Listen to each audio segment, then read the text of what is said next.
This podcast is sponsored by nobody. Hey dudes, welcome to Splat from the Past, the only 80s themed horror and sci-fi show where things can get totally radical. It's the first day of February, and this month I'm going to celebrate Women in Horror Month, and I'm going to celebrate Valentine's Day. And the first interview of the month is a Valentine's Day interview. I will be talking to Christopher Marr, who played the sleazy and moronic immigrant Armand in the 1987 romantic comedy cult classic Mannequin, one of my favorite romantic comedies of all time. I mean, I grew up watching this movie all the time. Every time it was on HBO in the late 80s, early 90s, I would just watch it. I love this movie. It's going to be great to have him. It's celebrating its 35th anniversary. And he was also in Taxi. He was in the pilot that never sold for TV show version of Casablanca. He was in Hill Street. He was on an episode of Hill Street Blues. He was in the Notorious Disaster Best Defense with Eddie Murphy and Dudley Moore. He was in The Last Ninja with Michael Beck. He's done some pretty good work there, and it's going to be great talking to him today. And I can't wait. Kicking off Valentine February, and in a couple days I'll be kicking off Women in Horror Month, but let's not get ahead of myself right now. So yeah, here is my interview with Christopher Marr.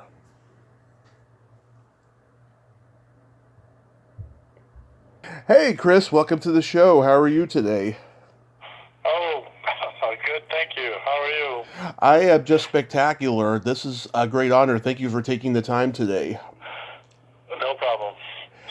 So going back in time, did you gravitate toward acting early on in your childhood?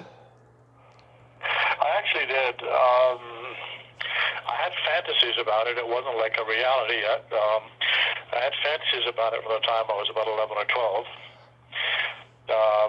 But, you know, it's something that a lot of parents look at and go, what, are you kidding?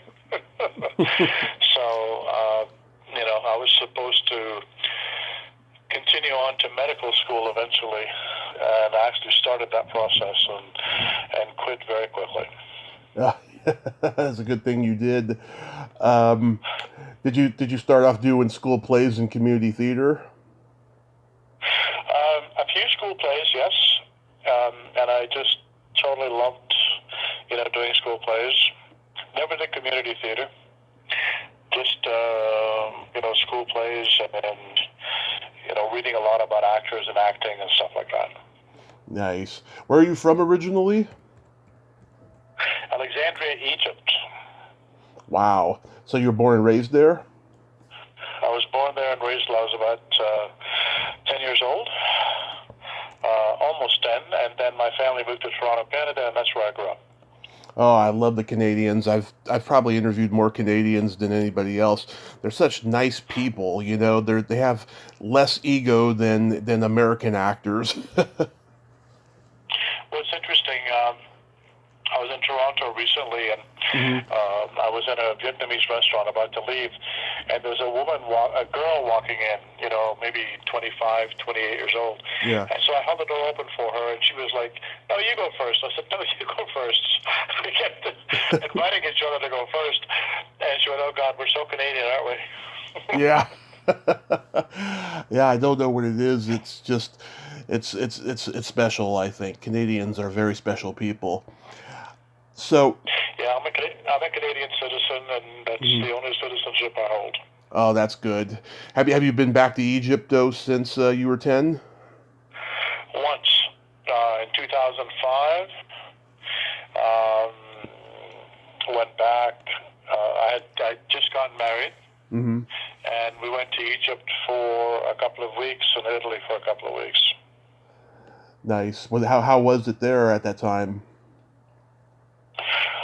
Well, it was interesting. I mean, some of it was fascinating, especially the ancient Egyptian culture that we visited, and the temples that were 5,000 and 6,000 and 7,000 years old.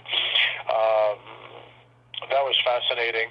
My home in Alexandria had changed drastically, and it was a little disappointing, to be honest with you. Oh, that's sad. Yeah, I Yeah, know I know how it is. I'm from San Francisco. It's becoming a completely different place, and it's really heartbreaking for me to cope with. The last time I was there was a couple years ago. right, right, right. Yeah, no, I understand. Sometimes, I think when my family left Egypt, Alexandria was under a million people. It was like 900,000.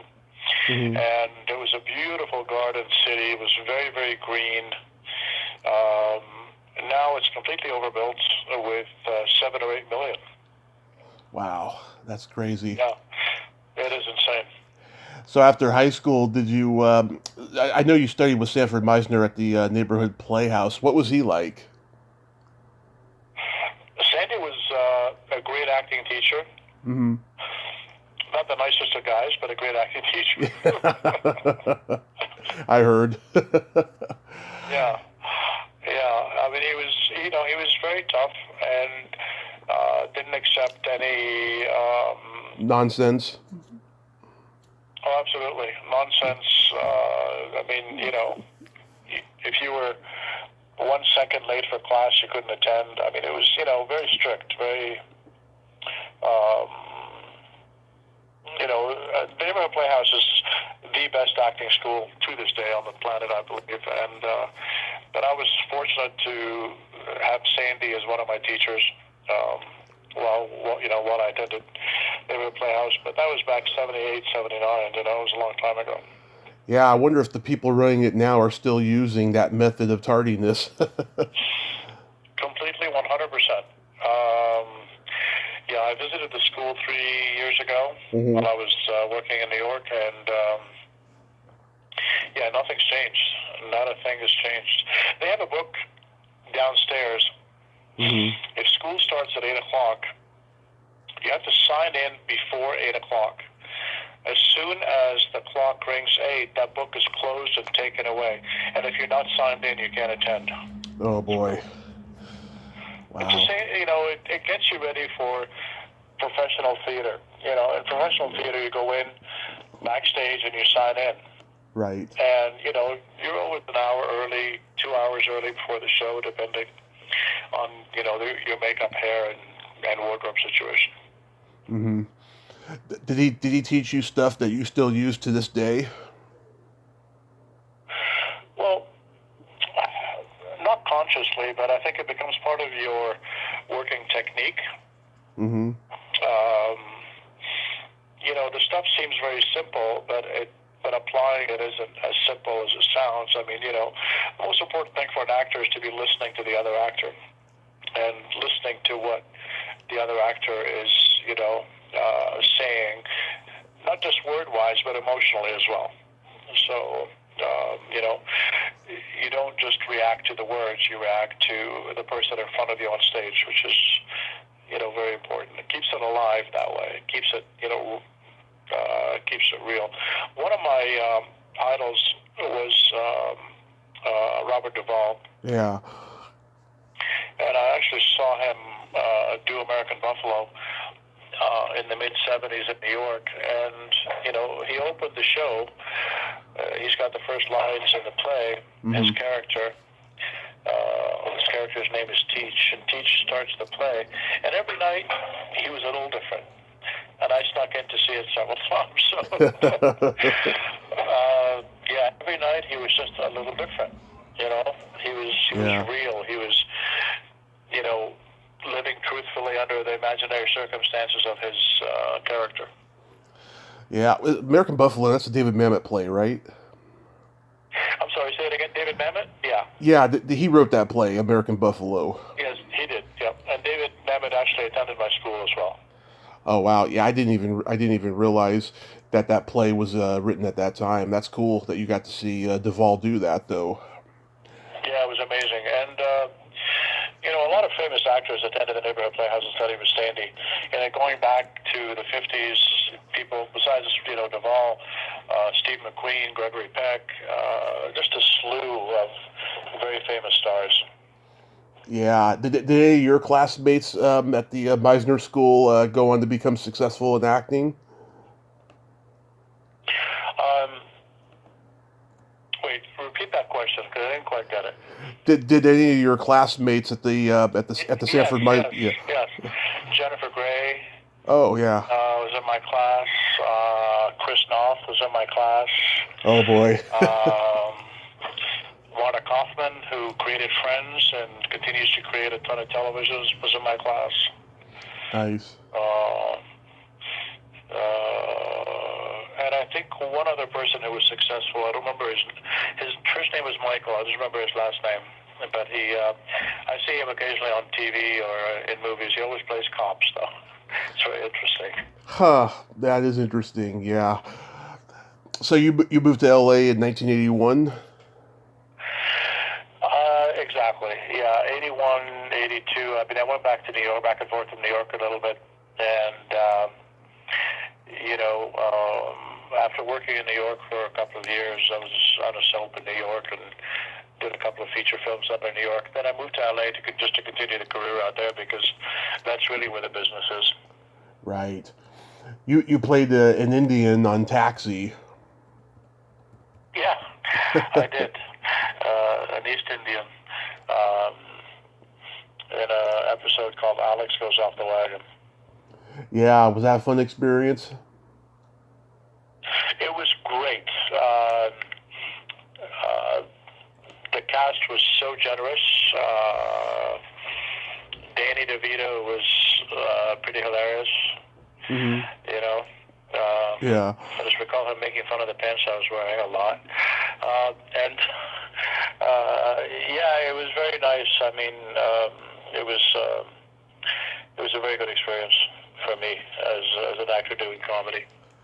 Well, was Andy Kaufman around? Yes. He must have caused a lot of havoc on set that week that you were there. Oh yeah, for sure. Yeah, that guy was a genius, though. I mean, there's no one like him. I mean, in some cases, people will say, "Yeah, there's no one like him. Thank God." But to the general public, he was just hilarious. I mean, I understand that. Yeah, and then you were in the pilot that I don't think it sold. It was a TV show version of Casablanca. It wasn't a pilot, actually. The network bought 12, I think, or something like that, and I was in one of the episodes. I played a position, I think, it was a long time ago. And funny enough, Ray Liotta was one of the lead actors in it. Mm-hmm. And Ray and I were together on the soap in New York many years before that. Yeah, I can't imagine David Soul playing the role that Bogart made so iconic, I know. It was, I don't know, it was a little ego tripping, I believe, to have taken on that role. He just was so wrong for it. Nothing against him as an actor, but just really bad casting. And there were problems on set that there was a lot of, misuse of drugs on set. It was not a good scene. Oh, that's unfortunate. But back then, in the early 80s, drugs was very common everywhere. Like, people knew it was... Yeah, but it was, it was kind of silly. Yeah. Unfortunate. I mean, it was always illegal, but like back then there was this, show business entitlement of having it everywhere, and now you can't do that. Exactly. No, back then it was just everywhere all the time. And then you did. Oh, go ahead. Especially we're talking just about cocaine, primarily. Oh, okay. Then you did The Last Ninja with Michael Beck. Oh God, I barely remember that. Yeah, that was a pilot. Uh-huh. That was a pilot. We're hoping it was going to go, but it didn't go. Yeah, I guess because Xanadu failed at the box office, Michael Beck was turning to television. Well, he had great success with a feature film called The Warriors. Mm-hmm. And, he was a hot item in Hollywood for a while. Yeah, there's a quote on his IMDb. He said, "The Warriors opened doors for me, and Xanadu closed them." It's unfortunate, but Hollywood tends to peg all actors into the corner. Yeah. So once you start playing a certain role, you do it more than once. Everybody just wants to keep you in that little box. And that's one of the reasons why, eventually, after having a successful career, I stepped away from it for a while to pursue cooking. Mm-hmm. You were you were in probably one of the most notorious disasters, Best Defense. Oh shit! Don't get me started. That I can imagine. Listen, we had such a great time filming that. Right. And we were all young. I mean, Eddie was very young, and Eddie Murphy. It was getting paid $100,000 a day to do that film. Uh-huh. And back then I was making $5,000 a week, which is $100,000 a day. And when we found out he was making that money, we gave him such heck. And we thought it was going to be a success. And one of the reasons the producers didn't pay me a whole lot to do. Well, I mean, I did okay. I can't complain. Yeah. They said, well, after this film, Chris is going to be a major star, so, we're not going to pay him that much.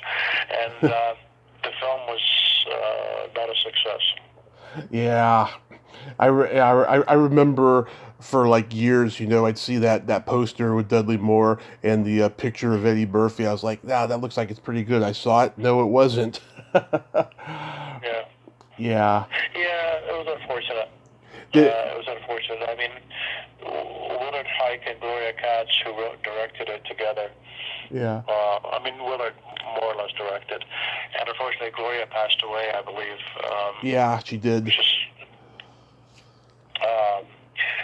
But, they had such huge success with films in the 70s. American Graffiti, yeah. They had just written Indiana Jones and the Temple of Doom at the same time as this movie.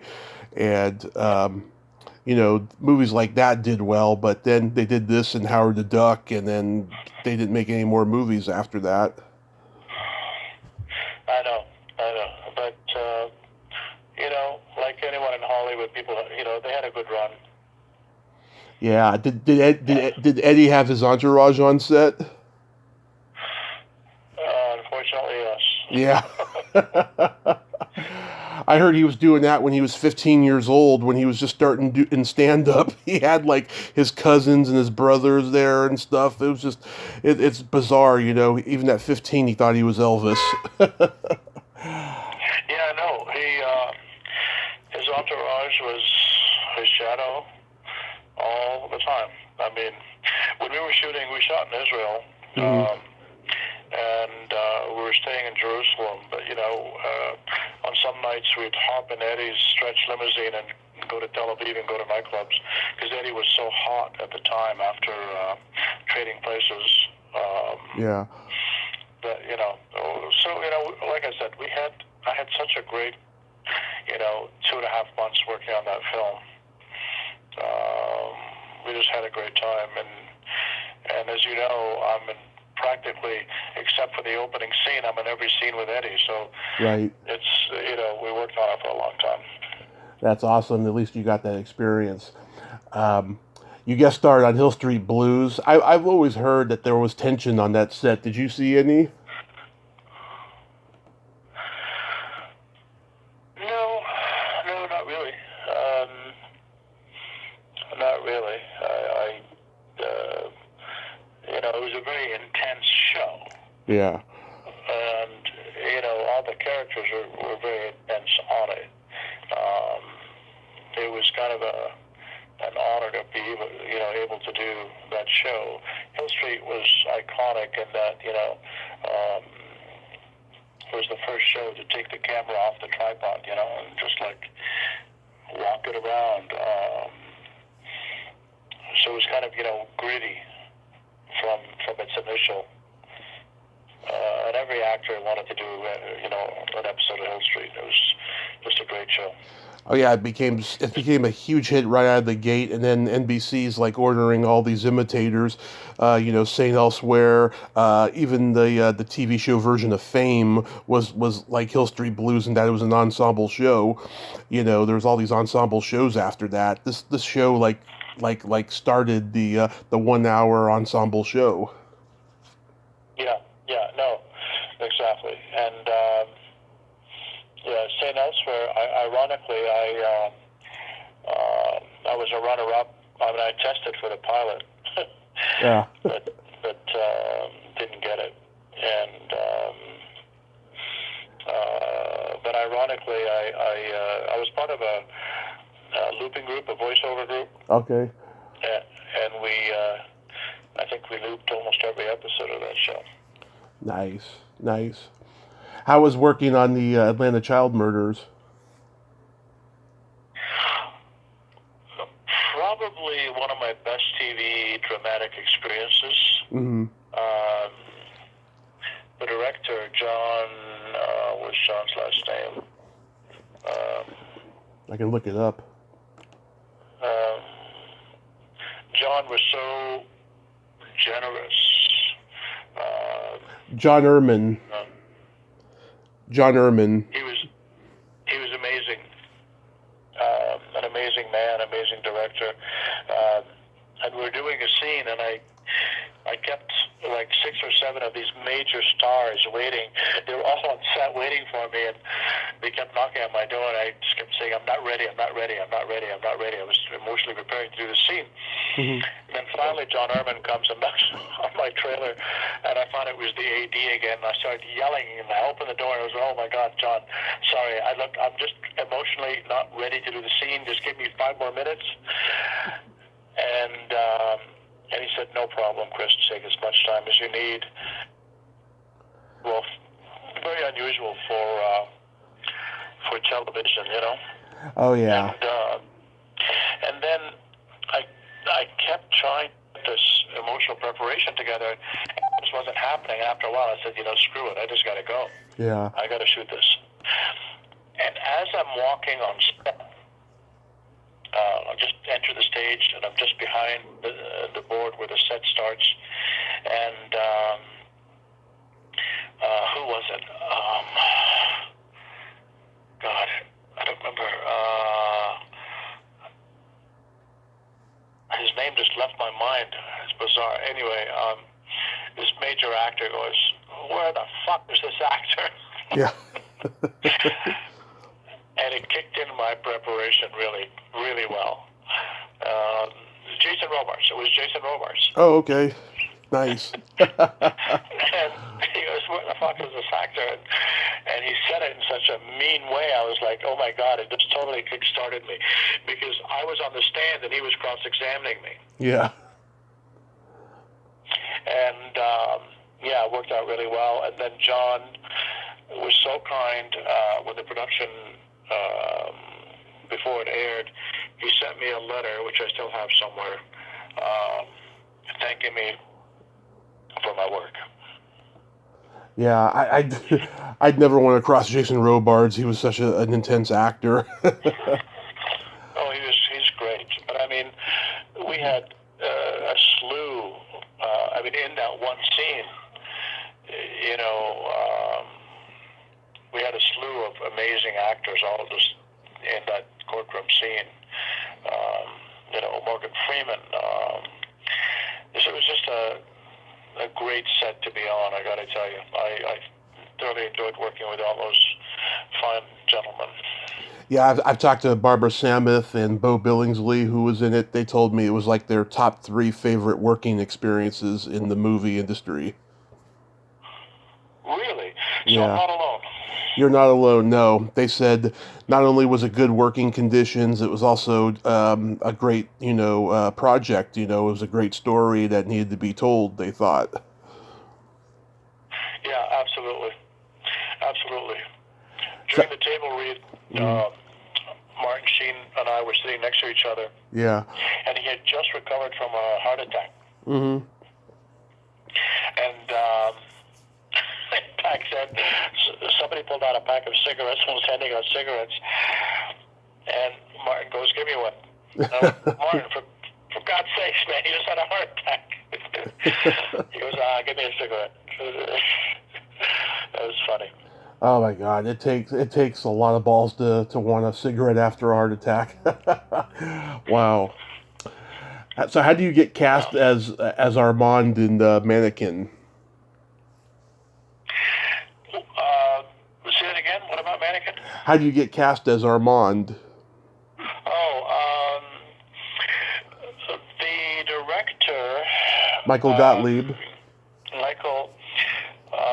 What's Michael's last name? Michael Gottlieb. Gottlieb. Gottlieb. Mm-hmm. He had seen Best Defense with Eddie Murphy, Mm-hmm. and he thought I was very funny. I think I have the funniest line in Best Defense, actually, in the movie where Eddie and I and Matthew, another actor, were in the tank, and this half-track's about to blow us up. And we finally get a missile off, and Eddie says, "Fire, fire." Mm-hmm. And we get this missile off, and we, shoot that half-track and blow it up. And I turned to Eddie, I improvised, and I said, "Slap my hands like Negroes do." And it was like, he said, "What? What did you say?" And then it was so funny the first time. Then, 6-7 takes later, it was kind of hard. But it was just an improvised line from the character, and it got a big laugh at the screening. I just remember that. Yeah, you have some of the best lines in this movie, I think. "Don't stop, Woody," or "Armand is a win," or "Where can I get a mannequin too?" Yeah. No, it was, Mannequin. Unfortunately, there was a lot of tension on set. Uh-huh. And this was a comedy, and we were supposed to be having fun, but there were without getting into the details, there were kind of two camps on set. Mm-hmm. And I didn't belong to either camp, which, in fact,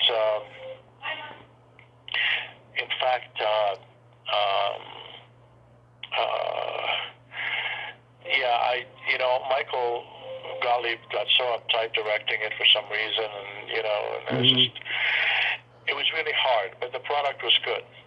It goes to show you that sometimes, on Best Defense, we had a great time. The movie didn't turn out so well. Yeah. On Mannequin, it was a tense atmosphere. In fact, when I wrapped the day before.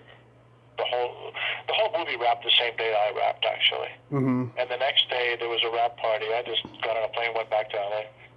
Wow. Yeah, I didn't want to see anybody. I worked so hard on that character. I lived that character, and I felt like,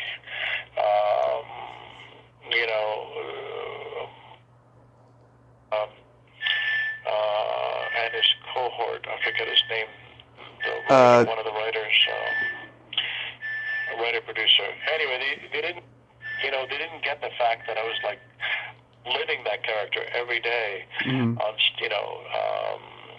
It's just how I tend to approach work. If I'm working on a character, it's not unique to me. A lot of actors do the same thing. We just sort of embody the character, and it can be irritating for others because Armand was like this great oversexed fool. Yeah. And so it just it was a weird experience. It was not a happy experience working on it for me. Mm-hmm. Kim Cattrall had her camp, and Andrew McCarthy had his camp. Mm-hmm. And it was strange times. I don't know if you interviewed anybody from that. You're the first one, and I'll tell you this though, Andrew McCarthy just came out with a memoir. I have not read it yet, but I'm tempted now to get it and see, if he talks about, any of that tension in the book. I do know this though, in the podcast interviews I've heard him do recently talking about the book, the movie's never brought up, and it was like one of the biggest hits of 1987.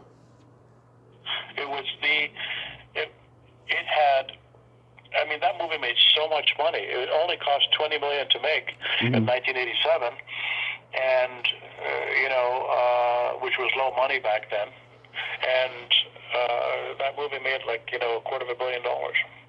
Yeah, and I think, by 1987, every romantic comedy was trying to be Splash. Having the lead be a guy who's not in charge of his destiny, and then he falls in love with the most unlikely girl. That was like a trend at that time. But the movie is just so sweet, and it's so funny because even with all this tension that was going on that you mentioned, everyone's on the same page. Everyone's comic timing is just way off the charts. Yeah. I mean, with Jimmy Spader and G.W. Bailey, I remember the three of us at the hotel going down to the bar. Mm-hmm. G.W. Bailey introduced me to a drink called the Negroni, which is now my favorite drink,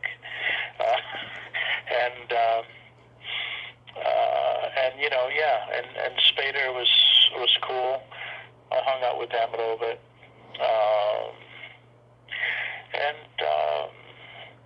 but we shot in Philly, the whole thing. We shot at a beautiful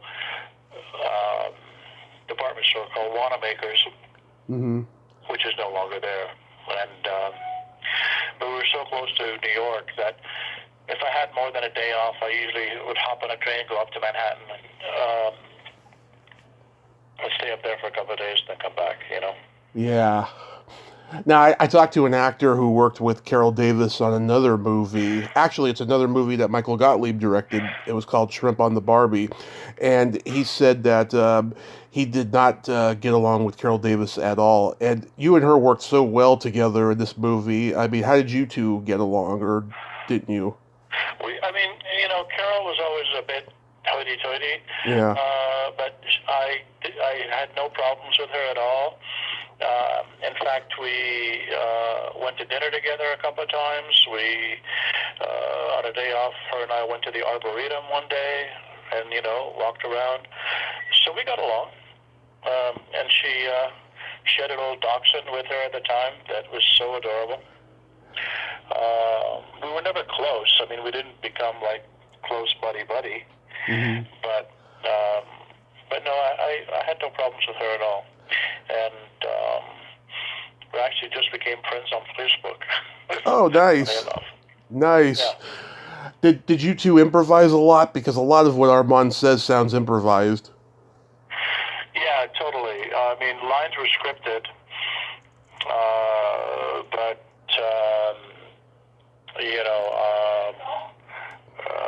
hold on one sec. Okay. Give them a stir. Give them a stir, and see if they've gone down. If not, keep it going another 10 minutes. Sorry. It's okay. I'm stewing a case of tomatoes on the stove to make tomato sauce. Okay. But no, Carol, I had absolutely no problems with Carol.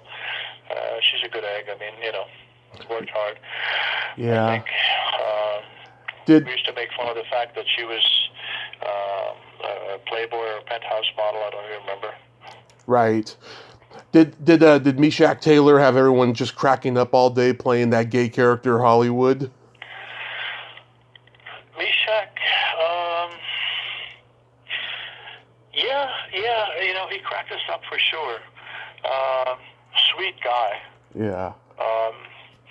And I met Meshach. We were both on the same plane flying out to Philadelphia, and sitting like I was at one window, and he was at the complete other side of this, big jet. It was, and we're both in first class, and we looked at each other and it's like, "Are you an actor?"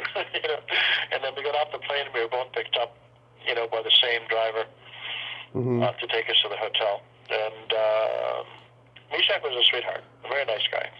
Yeah, I mean, he stole that movie. Well, he brought that character to life just as much as you brought Armand to life. You know, I mean, when people think of Mannequin, he's like the first thing they think of, aside from maybe the Starship song that won the Academy Award for the movie. But other than that, you know, everyone thinks of Meshach Taylor as Hollywood in that movie. I agree. And in one of the reviews, I don't remember which one, they said that he and I were the two funniest things in the film. I agree. I agree with that review. Yeah, I heard Steve Vinovich is a very sweet guy in real life. Was he? Oh yeah, Vinovich was fine. I mean, I didn't really hang out with him a lot, but yeah, Steve was cool. He was a nice guy. Um, um, you know, he played my boss, I think, that movie. Yes, he sure did. He was really Yeah. slimy. Yeah, for sure. Everyone that worked for Illustra was. Yeah, and of course Stell Getty, she was the boss. She was Andrew McCarthy's boss. Was she nice to work with? Estelle, I didn't have a lot of interaction with Estelle, Mm-hmm. to be honest with you. I mean, I think we sat next to each other in the makeup chair several times, and always very, very pleasant. Um, you know, very experienced actor, Mm-hmm. amazing. You know, her depth, being on Golden Girls for 7 years or 8 years, I don't remember. Right. Yeah, she was great. A great sense of humor. Going back to what you were saying before about how Hollywood pigeonholes people, did it get to a point where you felt that people were pigeonholing you playing immigrant characters? Absolutely, yeah. I always played a foreigner, Mm-hmm. and you know, prior to that in New York, like on stage, I just played different roles, and but Hollywood, like you know, and some of the casting people that have absolutely no cojones, so to speak, they just pick you for what everybody else is picking you for. With a couple of exceptions. I mean, there's, but I've got to tell you, that's one of the reasons I, chose to start a career in cuisine, Mm-hmm. which kind of freaked out my manager, Marianne Golan, who's still my manager to this day, by the way, Mm-hmm. and my agent and stuff, because I was a working actor and I was doing, I had a decent career.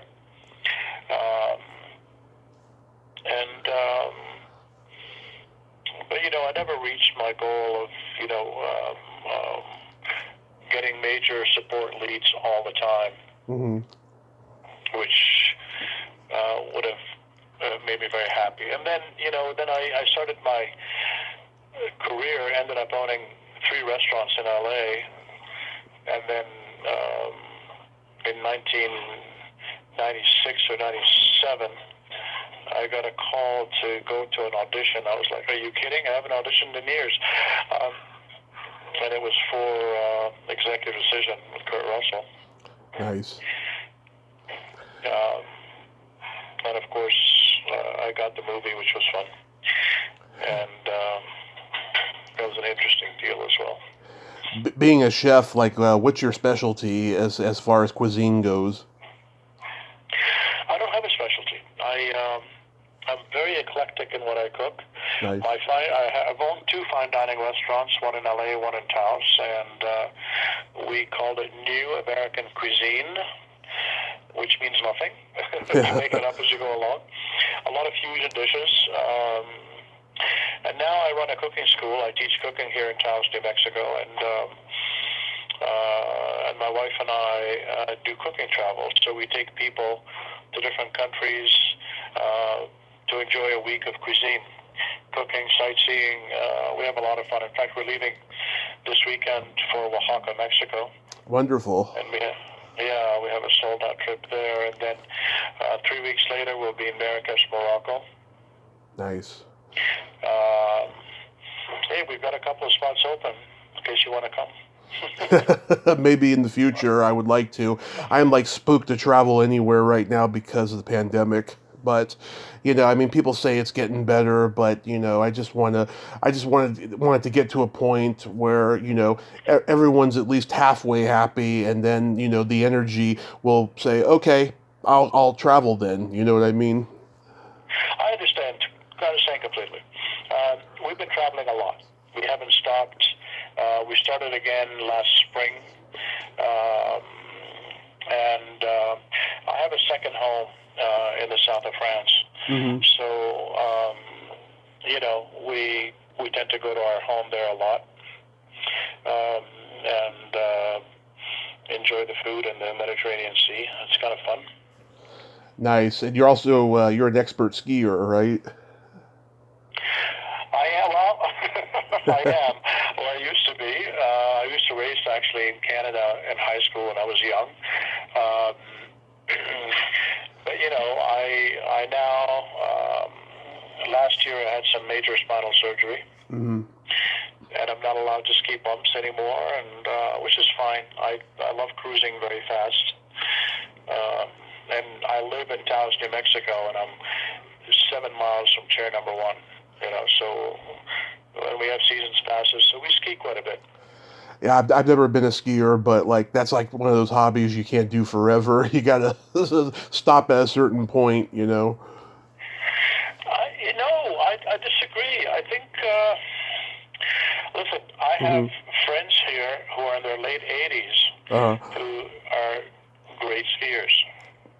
Nice. I mean, they're not fast skiers, but they're great skiers. Yeah. And I think you're only as old as you think you are. You're only as old as you feel. Yeah. A couple of weeks ago, they asked Clint Eastwood, how can he's 91 years old, he's still active, he's directing, Mm-hmm. and they asked him, how do you stay so, active and young? He said, I wake up every morning and I push the old man away. That's a great quote. Yeah. The acting, directing stuff. I mean, it's physical, but not as physical as skiing. I guess it's all depends on the person, really. Yeah, it does keep me in shape though, because I'm not a person that likes to go to the gym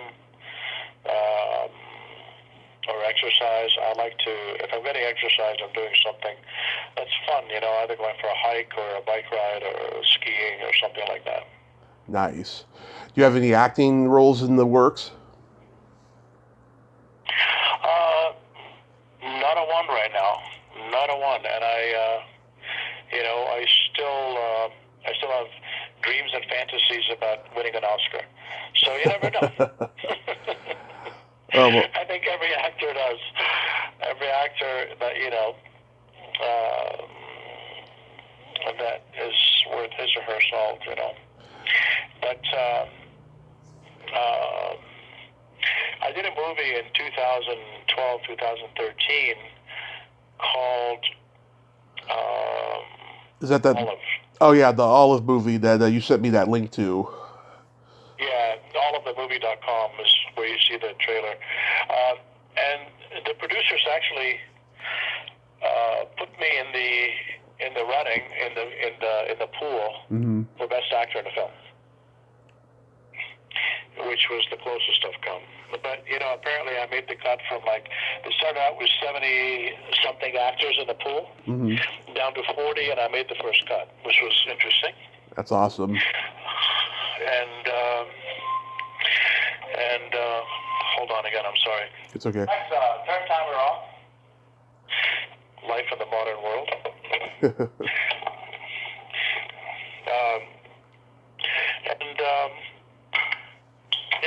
I enjoyed working with Jennifer Lopez too in 2002, 2003.